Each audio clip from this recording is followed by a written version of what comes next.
అందరికీ ఏదో ఒకటి చేయాలని ఉంది కదా డాక్టర్ అలాగా, మరి చేస్తావా?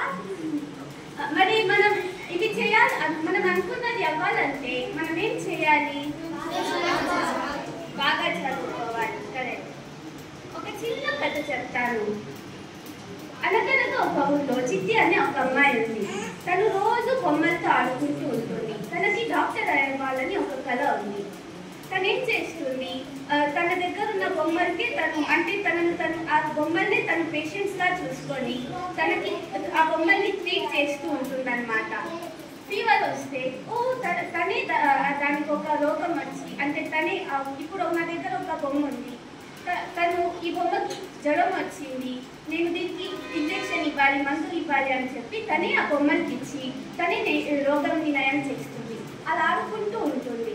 వాళ్ళమ్మ ఒకరోజు చిట్టిని అడుగుతుంది, నువ్వేం అవ్వాలనుకుంటున్నావు చిట్టి అని. చిట్టి, అమ్మ నేను డాక్టర్ అవ్వాలనుకుంటున్నాను అని చెప్తుంది.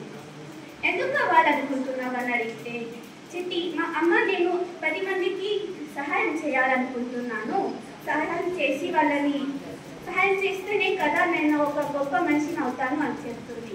కాబట్టి చిట్టి తన డాక్టర్ అవ్వాలని చెప్పేసి ఫస్ట్ తను డాక్టర్ అవ్వడానికి ఏం చేయాలని చెప్పేసి మొదటి అడుగేస్తుంది. ఒకేసారి నేను డాక్టర్ అవ్వలేను కదా, నేను వెళ్ళి ఎవరికో ఇప్పుడు తనకి బాగలేదు, నేను వెళ్ళి ఇంజెక్షన్ వేయగలనా? లేదు కదా, వేయలేదు. ఎందుకంటే నాకేం రాదు, నేను చదువుకోలేదు కాబట్టి ఫస్ట్ ఒక స్టెప్ తీసుకుంటాను, మొదటి అడుగేద్దాం. ఎప్పుడైతే మనం చిన్నగా అడుగులు వేసుకుంటాం